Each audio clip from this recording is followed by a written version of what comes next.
Assalamualaikum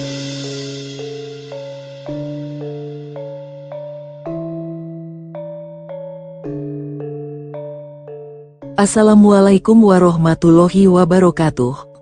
Berjumpa kembali di channel Langit Bukit Menoreh Official. Di kesempatan kali ini, akan melanjutkan cerita di video sebelumnya, sebuah cerita karya Ebes, yang berjudul, Babat Negeri Leluhur, episode yang ke-103. Sebelum kita masuk ke ceritanya, tekan dulu tombol like video ini dan jangan lupa tekan juga tombol subscribe channel ini. Dan nyalakan juga lonceng notifikasinya, agar tidak ketinggalan cerita-cerita lainnya. Dan seperti apa untuk kisahnya kali ini, langsung saja kita masuk ke ceritanya.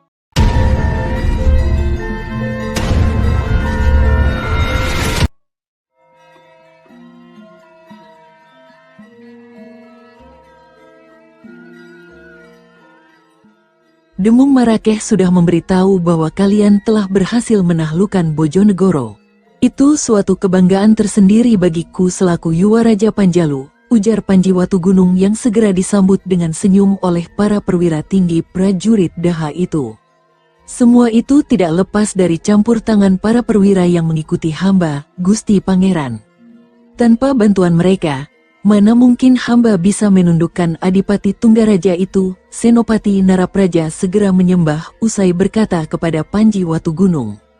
Aku mengerti, Senopati Narapraja, seorang perwira hebat sepertimu akan selalu bisa rendah hati meski sudah membuat hasil karya yang mengagumkan. Kalian semua, beristirahatlah barang sehari di Matahun. Selepas itu kita berangkat menuju ke arah Kahuripan. Kita taklukkan Mapanji Garasakan, titah Panji Watugunung segera. Sendiko dawuh Gusti Pangeran Jayengrana, ujar seluruh perwira prajurit Panjalu yang hadir di Balai Paseban Agung Kadipaten Matahun itu bersamaan. Usai pisowanan di Balai Paseban Agung, Panji Watugunung yang didampingi oleh Dewi Naganingrum segera mundur menuju ke Balai Peristirahatan Tamu Kadipaten Matahun. Hari menjelang sore, perlahan langit barat mulai memerah pertanda senja akan segera tiba di wilayah Matahun. Burung-burung malam mulai terbang keluar dari sarangnya untuk mencari makan. Puluhan kelelawar terbang kian kemari semakin membuat suasana sore semakin sahdu. Panji Watugunung sedang duduk di serambi Balai Tamu Kadipaten Matahun bersama Dewi Naganingrum. Entah kenapa semenjak terluka kemarin, putri bungsu Prabu Dharmaraja itu lengket terus dengan suaminya. Akang Kasep, Akang Teh sudah siap untuk menghadapi perang ini? Tanya Naganingrum sambil bergelayut mesra di lengan kiri sang Yuwa Raja. Siap tidak siap, Dinda Naganingrum, walaupun sebenarnya aku tidak suka dengan peperangan. Namun ini adalah satu-satunya jalan agar kedamaian tercipta di tanah Jawa, jawab Panji Watugunung yang segera menjawil hidung mancung putri Sunda itu. Iya Akang. Eneng mah pengen atuh hidup tenang bersama dengan Akang Kasep di Kadiri. Eneng teh capek berperang terus Akang, ujar Dewi Naganingrum sambil mendongak ke arah wajah Panji Watugunung yang menatap ke arah langit timur. Aku juga Dinda Naganingrum, selepas ini selesai, aku ingin melihat tumbuh besarnya putra-putraku di Kadiri. Semoga perang ini adalah perang terakhir yang kita lakukan untuk menjaga kedamaian di Panjalu, ucap Panji Watugunung sambil tersenyum manis. Dari arah samping, Dewi Srimpi, Sekar Mayang dan Ratna Pitaloka ikut bergabung bersama Panji Watugunung dan Dewi Naganingrum. Duh mesranya, serasa kita cuma jadi pengganggu ya Kang Bok Pitaloka, ujar Sekar Mayang dengan bahasa khasnya. Kita semua juga ingin bersama dengan Kakang Watugunung, Naganingrum. Sekarang ini kita memang harus berjuang keras membantu Kakang Watugunung untuk menjadi juru damai di tanah Jawa. Jadi kita harus bersungguh-sungguh dalam usahanya, betul kan Srimpi? Ratna Pitaloka menyenggol lengan Dewi Srimpi yang duduk di sebelahnya. Benar itu Kang Bok Pitaloka. Akan kukerahkan semua kemampuanku untuk membantu Denmas Panji, Dewi Srimpi tersenyum tipis. Srimpi, bukankah malam ini giliranmu menemani Kakang Watugunung? Tanya Sekar Mayang sambil tersenyum penuh arti. Iya Kang Bok Mayang, tapi Denayu Naganingrum masih butuh perhatian dari Denmas Panji Watugunung bukan? Dewi Srimpi menunduk malu-malu. Abdi teh sudah baikan teh, malam ini biar akang kasep kamu yang temani ya, sahut Dewi Naganingrum sambil tersenyum simpul. Perempuan cantik itu sangat menghargai jasa Dewi Srimpi yang sudah menyelamatkan nyawanya tempo hari. Panji Watugunung hanya tersenyum saja mendengar obrolan para istrinya. Senja berganti malam, suara burung-burung malam mulai terdengar dari gelapnya rimbun pepohonan. Bulan sabit tergantung indah di langit barat. Dewi Srimpi sedang menata selimut ranjang tidur Panji Watugunung saat pria tampan itu masuk ke dalam kamar. "Den Mas sudah mau tidur?" tanya Dewi Srimpi yang segera turun dari ranjang tidur Panji Watugunung. "Iya Dinda Srimpi, besok pagi kita harus menata pasukan Panjalu yang harus segera berangkat menuju ke Kahuripan. Aku ingin tidur cepat malam ini," ujar Panji Watugunung sambil melepas mahkota Yuwarajanya. Dewi Srimpi segera menerima mahkota itu dan meletakkannya di atas meja di dekat tempat tidur. Namun sebelum melangkah menuju ke arah ranjang, Panji Watugunung lebih dulu menyambar secangkir wedang yang sudah disiapkan oleh Dewi Srimpi. Gluk gluk gluk, Panji Watugunung mengernyitkan dahinya. Ada rasa tak biasa pada wedang ini. Usai meminum wedang, Panji Watugunung segera menuju ke arah ranjangnya diikuti oleh Dewi Srimpi. Setelah membaringkan tubuhnya, Panji Watugunung berusaha untuk segera memejamkan matanya, namun ada sesuatu yang membuatnya merasa gerah. Yuwaraja Panjalu itu melirik ke arah Dewi Srimpi yang senyum-senyum sendiri di sampingnya. "Kau menaruh sesuatu di cangkir itu ya Dinda?" tanya Panji Watugunung segera. "Lah bukan salahku Den Mas, kan aku menyiapkan wedang seperti biasanya. Den Mas kan tahu kalau aku sudah lama tidak disentuh Den Mas, makanya aku menaruh bubuk obat penambah tenaga di cangkir itu," jawab Dewi Srimpi sembari tersenyum simpul. "Oh begitu rupanya, kau mulai nakal sekarang. Kau harus bertanggung jawab Dinda," ujar Panji Watugunung yang segera merengkuh tubuh Dewi Srimpi. Perempuan cantik itu pasrah saja suaminya mulai melucuti pakaiannya. Malam itu, mereka memadu kasih di atas ranjang tidur berulang kali. Akibat pengaruh obat penambah tenaga itu, Dewi Srimpi sampai lemas meladeni gempuran Panji Watugunung.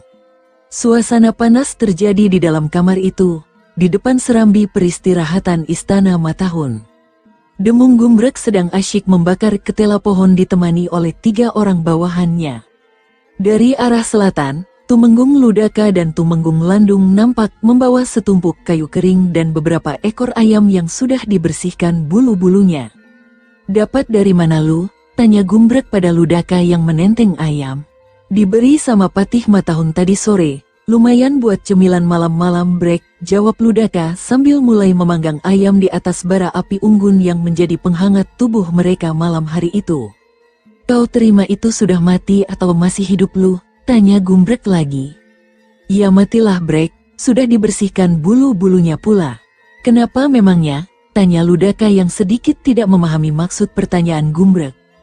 "Begini ya lu, Patih Rakrian Saka itu kan orang Jenggala. Aku khawatir dia menggunakan ayam itu untuk meracuni kita," jawab Gumbrek dengan raut muka serius. "Halah kau ini, curiga boleh Brek, tapi juga harus bisa melihat keadaan. Selama Gusti Pangeran Jayangrana memimpin di sini, mereka kan tidak pernah macam-macam. Lagi pula kita di sini memang untuk membangun kembali kota Matahun yang hancur. Kalau mereka berterima kasih kepada kita, ya sudah sewajarnya," ujar Ludaka sambil terus membolak-balik ayam yang dibakarnya. "Tetap saja lu kita harus berhati-hati," potong Gumbrek yang mulai membelah ketela pohon yang nampak sudah matang. Tak berapa lama kemudian, Ludaka juga sudah mematangkan ayam bakarnya. Baunya yang sedap membuat Gumbrek nyaris jatuh air liurnya. "Lu, bagi sedikit dong ayam bakarnya," pinta Gumbrek dengan penuh harap. "Gak bisa Brek. Ayam bakar ini untukku saja. Jadi kalau nanti Patih Matahun meracuninya, cukup aku saja yang mati," jawab Ludaka sambil tersenyum simpul. "Ah kau ini, jelas-jelas ayam itu tidak beracun. Dasar pelit, bilang saja tidak boleh," gerutu Gumbrek sambil memasukkan potongan singkong bakar itu ke mulutnya. "Salahmu sendiri, kenapa tadi berburuk sangka pada orang lain," ucap Ludaka sambil menggigit paha ayam bakarnya. Gumbrek langsung terdiam, Bau kelezatan ayam bakar Ludaka membuatnya hanya bisa menelan ludah. Pagi menjelang tiba di istana Kadipaten Matahun. Saat matahari sepenggal naik, para perwira tinggi prajurit Panjalu berkumpul di Balai Paseban Agung Kadipaten Matahun. Panji Watugunung yang baru saja tiba, langsung memimpin pertemuan pagi itu. Dengarkan aku wahai para prajurit Panjalu, persiapkan pasukan kalian sebaik-baiknya. Jangan sampai ada kesalahan dalam tata laksana keprajuritan.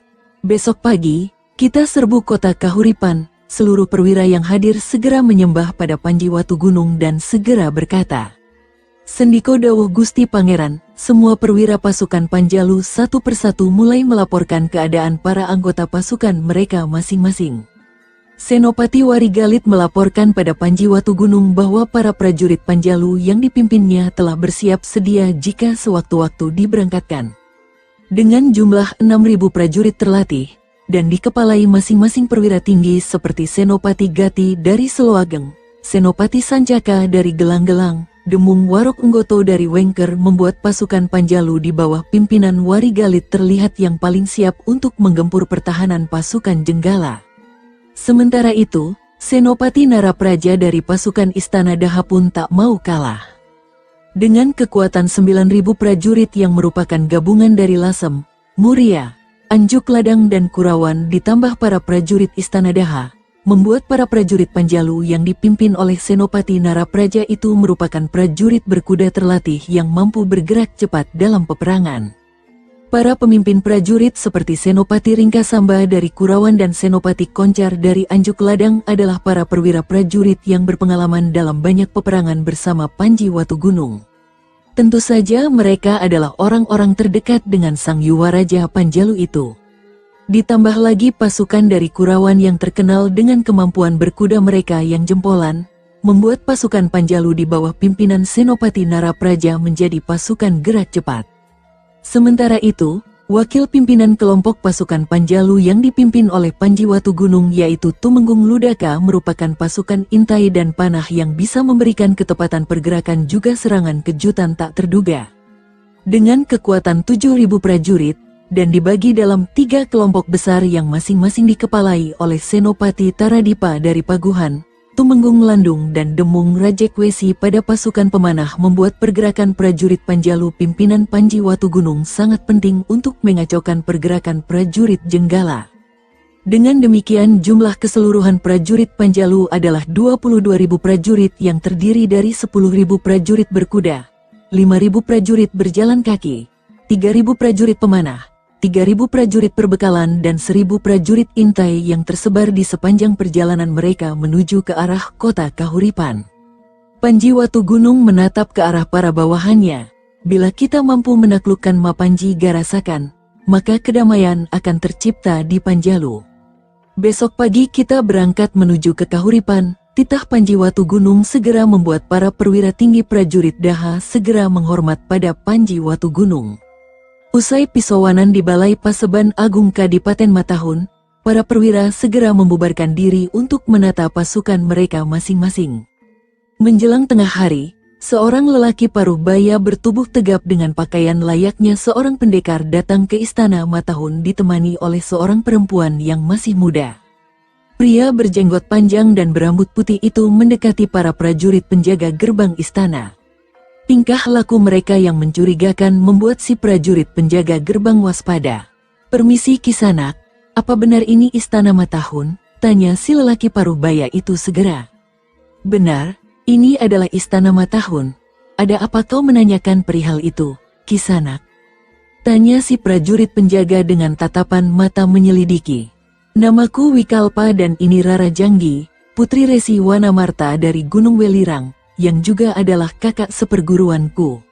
Aku adalah adik seperguruan Adipati Danaraja, ingin bertemu dengan Adipati Matahun," ucap Wikalpa atau yang lebih dikenal sebagai pendekar pisau dewa terbang dari Gunung Welirang. "Apa kau tidak mendengar berita yang baru saja menyebar, Kisanak?"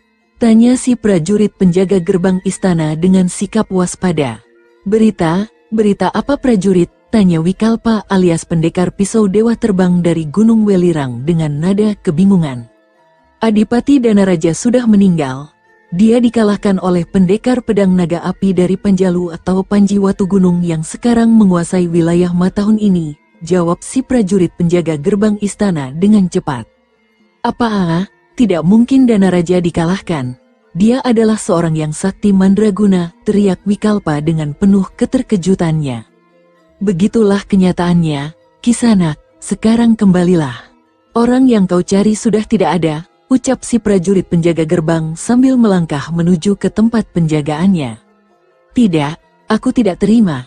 Akan ku balas kematian Danaraja. Akan ku bunuh orang yang sudah membunuhnya, teriak Wikalpa dengan lantang.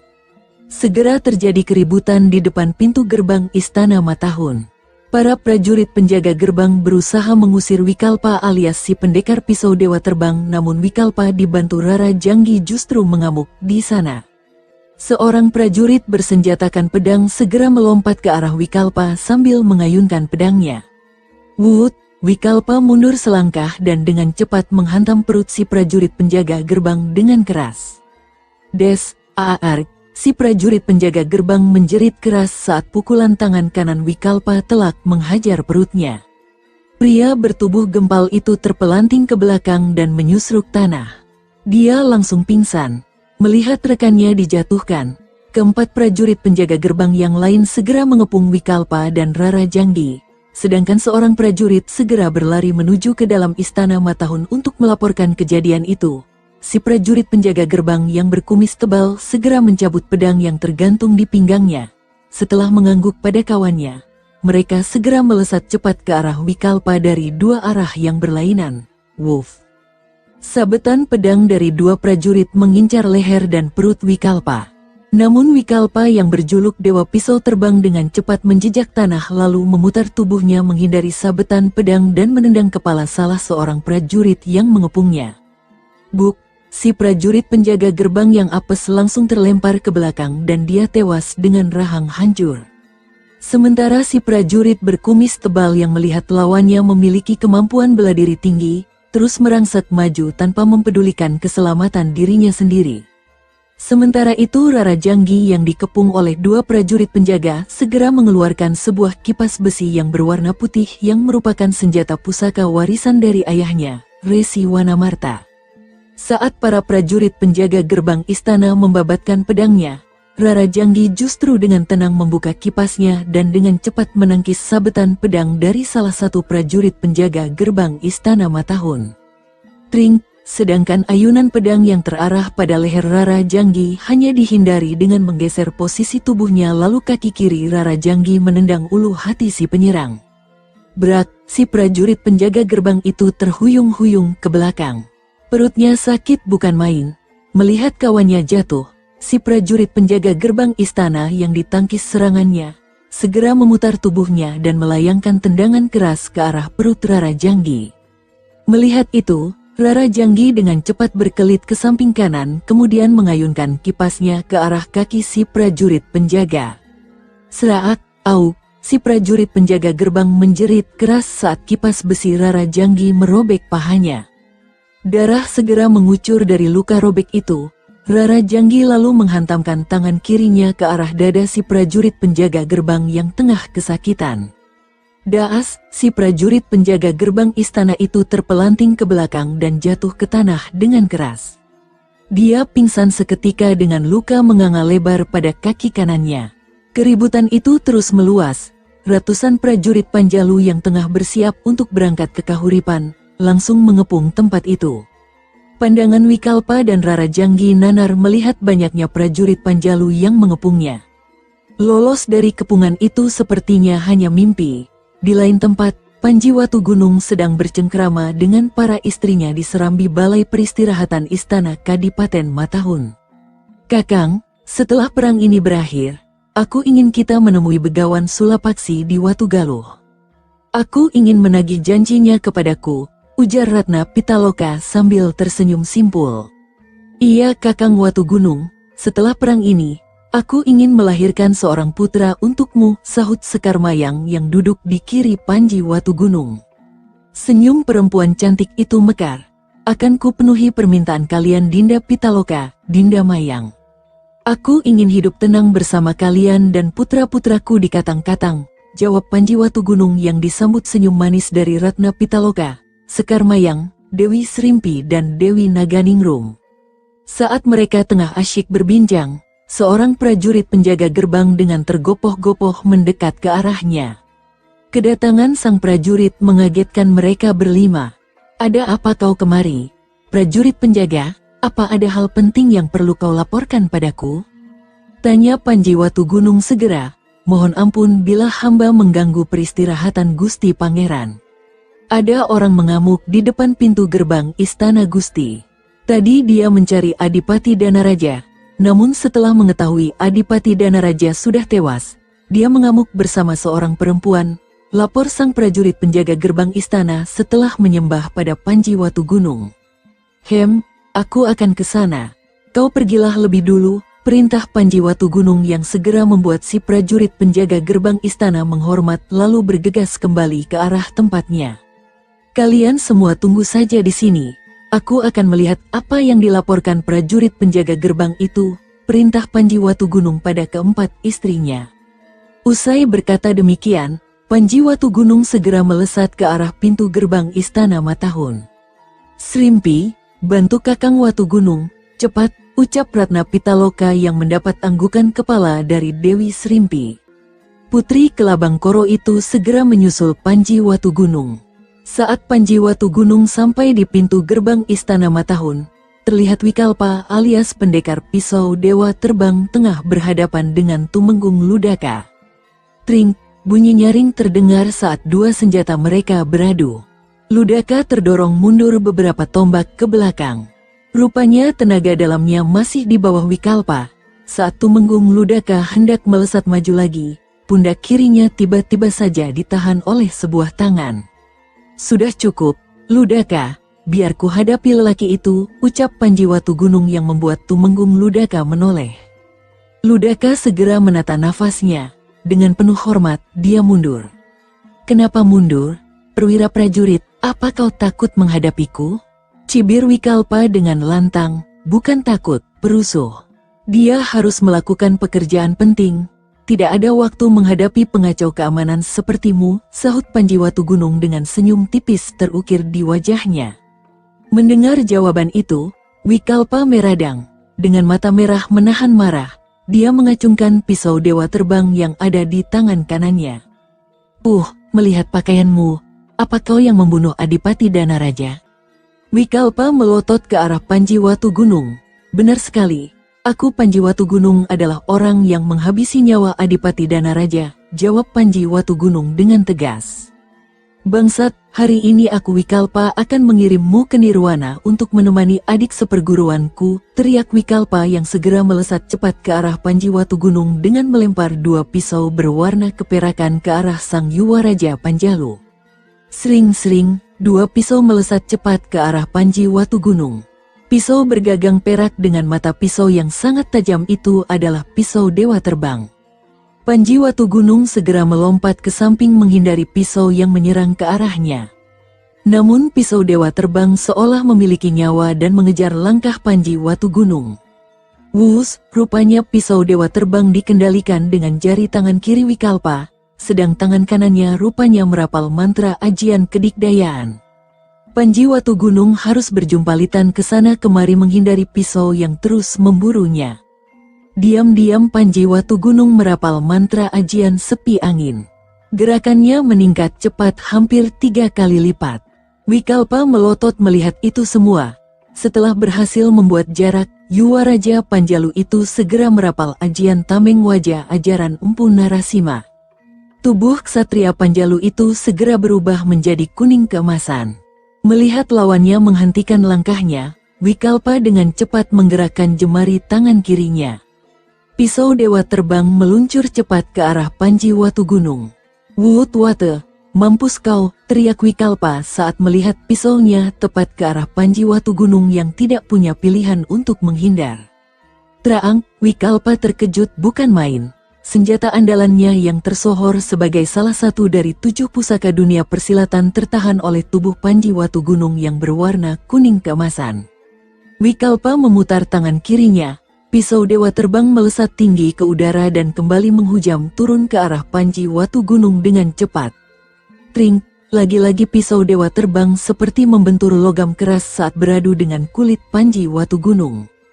"Bajingan kau!" teriak Wikalpa yang segera menggerakkan tangan kirinya dan melesat cepat ke arah Panji Watu Gunung dengan tangan kanan yang diliputi oleh sinar hijau berhawa dingin.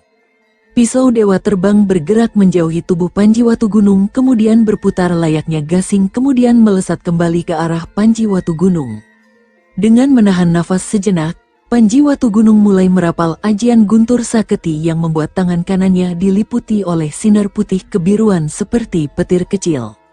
Bersamaan dengan pisau Dewa Terbang menyerang, Wikalpa dengan cepat menghantamkan tangan kanannya ke arah dada Panji Watu Gunung. Wut, tring, blam, terdengar suara ledakan keras dari benturan ajian tameng wajah dan ajian tapak beku iblis. Wikalpa yang semula tersenyum penuh kemenangan langsung pucat seketika saat melihat Panji Watu Gunung hanya tersenyum setelah menerima serangan ajian andalannya. Dia hanya bisa pasrah saat ajian guntur saketi telak menghantam dadanya. Duar, Wikalpa terpental jauh ke belakang. Tubuh gempal lelaki itu seperti daun kering ditiup angin.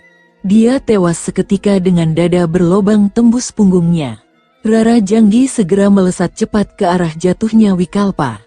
Begitu melihat Wikalpa tewas, Rara Janggi dengan cepat melesat ke arah Panji Watu Gunung. Perempuan itu mengayunkan kipasnya yang tajam ke arah Panji Watu Gunung. Namun sebelum menyentuh kulit Panji Watu Gunung, sebuah bayangan berkelebat cepat menangkis serangan Rara Janggi. Tring, Rara Janggi terdorong mundur beberapa langkah. Si bayangan itu tampak memegang sebuah pedang pendek yang berwarna kemerahan. Perempuan lawan perempuan, benar saja, bayangan yang berkelebat cepat itu adalah Dewi Srimpi. Saat Panji Watu Gunung masih bertarung melawan Wikalpa alias pendekar pisau Dewa Terbang, Dewi Srimpi telah sampai di pintu gerbang Istana Matahun. Dia segera berdiri di samping Tumenggung Ludaka yang baru saja mundur dari pertarungan. Dewi Srimpi terus mengawasi jalannya pertarungan sengit antara Panji Watu Gunung dan pendekar pisau Dewa Terbang, juga gerak-gerik Rara Janggi yang mengikuti langkah adik seperguruan Adipati Danaraja itu.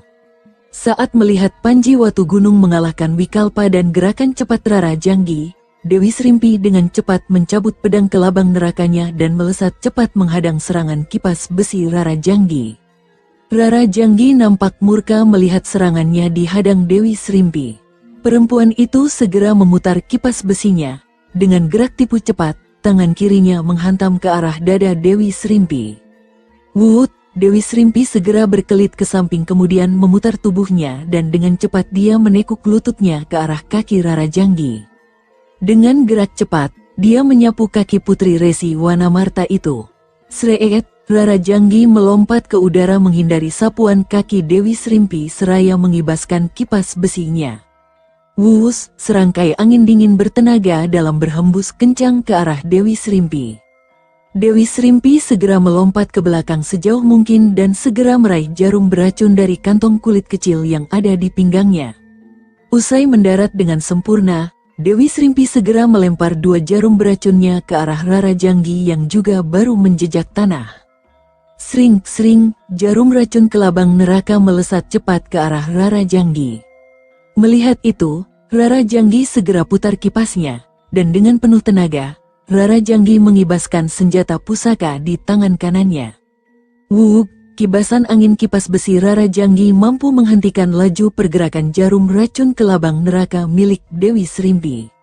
Jarum racun kelabang neraka berjatuhan ke tanah. Melihat lawan menggunakan angin untuk menghadapinya, Dewi Srimpi segera memutar pedangnya. Dengan ajian langkah kelabang sewunya, selir ketiga Panji Watu Gunung itu segera melesat cepat ke arah Rara Janggi. Dengan memutar kipas besinya, Rara kembali mengayunkan senjata pusakanya ke arah Dewi Srimpi. Wut-wut, 2 kibasan angin dingin tenaga dalam yang tajam menerabas cepat ke arah Dewi Srimpi. Istri Panji Watu Gunung itu terpana sekejap namun segera memutar tubuhnya di udara saat angin tajam seperti pedang itu menderu ke arahnya. Satu angin bisa dihindari namun angin kedua berhasil merobek baju di pundak kiri Dewi Srimpi. Dewi Srimpi marah besar. Perempuan cantik itu segera melompat tinggi ke udara usai menjejak tanah dengan keras lalu melesat cepat ke arah Rara Janggi sambil melempar puluhan jarum beracunnya. Sring-sring, selir ketiga Panji Watu Gunung itu segera mendarat turun kemudian berlari cepat ke arah Rara Janggi sambil kembali melempar 3 jarum racun ke labang neraka andalannya. Sring-sring, Rara Janggi berusaha untuk menghalau serangan jarum yang dari atas dengan kibasan angin kipas besinya. Dan itu berhasil namun 3 jarum yang mengarah dari arah depan membuat dia harus berguling ke tanah untuk menghindarinya. Dia lupa bahwa Dewi Srimpi juga ikut menerjang ke arahnya. Saat Rara Janggi baru saja bangun dari tempat bergulingnya, tiba-tiba saja tendangan keras dari Dewi Srimpi menghajar dadanya. Dis, aar, Rara Janggi terpental ke belakang dan jatuh ke tanah dengan keras. Rupanya tendangan keras Dewi Srimpi membuat Rara Janggi terluka dalam. Perempuan itu muntah darah segar. Saat Dewi Srimpi hendak menghabisi nyawa Rara Janggi, Panji Watu Gunung segera menyambar lengan selir ketiganya itu dengan cepat. Sudah cukup, Dinda Srimpi. Perempuan itu hanya ikut-ikutan saja. Kita lepaskan saja dia, ujar Panji Watu Gunung segera. Baik Denmas, aku patuh dengan semua perintah Denmas, jawab Dewi Srimpi sambil menghela nafas panjang. Sambil membekap dadanya yang sesak, Rara Janggi berdiri dari tempat jatuhnya. Panji Watu Gunung segera memberi isyarat kepada para prajurit Panjalu yang mengepung untuk memberi jalan keluar pada perempuan itu. Rara Janggi menatap ke arah mayat Wikalpa sejenak, kemudian beralih ke arah Panji Watu Gunung dan Dewi Srimpi lalu melangkah meninggalkan tempat itu ke arah selatan. Panji Watu Gunung segera memerintahkan kepada Tumenggung Ludaka untuk segera mengurus mayat Wikalpa dan 2 prajurit penjaga gerbang Istana Matahun yang tewas. Menjelang tengah hari, para prajurit Panjalu yang hendak berangkat ke arah Kahuripan sudah bersiap-siap. Malam harinya, Panji Watu Gunung memanggil bekas pembesar Istana Matahun di serambi balai peristirahatan. Dengan didampingi oleh Senopati Narapraja, Senopati Maitreya dan Senopati Warigalit, Rakrian Saka dan Empu Janapada yang telah dibebaskan dari tahanan Kadipaten Matahun segera duduk di hadapan Panji Watu Gunung usai menghaturkan sembah. Mohon ampun Gusti Pangeran, ada perintah apa kepada kami? Tanya Rakrian Saka dengan cepat. Mantan punggawa Kadipaten Matahun itu sangat bingung dengan sikap Panji Watu Gunung yang menurutnya sangat aneh. Jangan terburu-buru, Rakrian Saka, ada hal penting yang perlu aku bicarakan denganmu. Begini Rakrian Saka, besok aku akan bertolak dari Matahun ke Kahuripan. Pemerintahan di Matahun harus tetap berjalan sebagaimana mestinya. Untuk sementara, kepemimpinan di Matahun aku serahkan pada Senopati Maitreya. Kau tetap menjabat sebagai Patih Matahun, begitu juga kau Empu Janapada yang akan menjadi pemimpin prajurit Kadipaten Matahun. Aku berharap agar kalian menjalankan tugas yang kuberikan dengan baik. Kalau kalian sampai lalai atau berani membangkang terhadap perintahku, aku sendiri yang akan membinasakan kalian, titah Panji Watu Gunung dengan nada tegas. Rakrian Saka dan Empu Janapada segera saling berpandangan sejenak. Kemudian kedua punggawa Kadipaten Matahun itu segera menyembah pada Panji Watu Gunung. Kami patuh dengan semua perintah Gusti Pangeran, ujar kedua orang tua itu bersamaan. Baik, akan kulihat sampai di mana ucapan kesetiaan kalian mampu lakukan.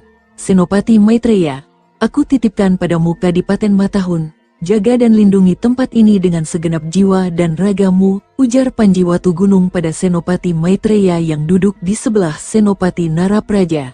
Sendiko dawuh Gusti Pangeran, ucap Senopati Maitreya dengan cepat.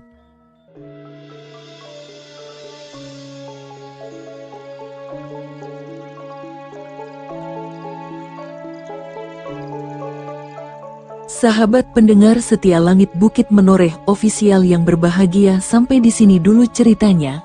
Bagaimana kelanjutan kisahnya? Nantikan kelanjutan cerita ini di video berikutnya. Agar tidak ketinggalan kelanjutan cerita ini, klik tombol subscribe channel ini, dan nyalakan juga lonceng notifikasinya. Wassalamualaikum warahmatullahi wabarakatuh.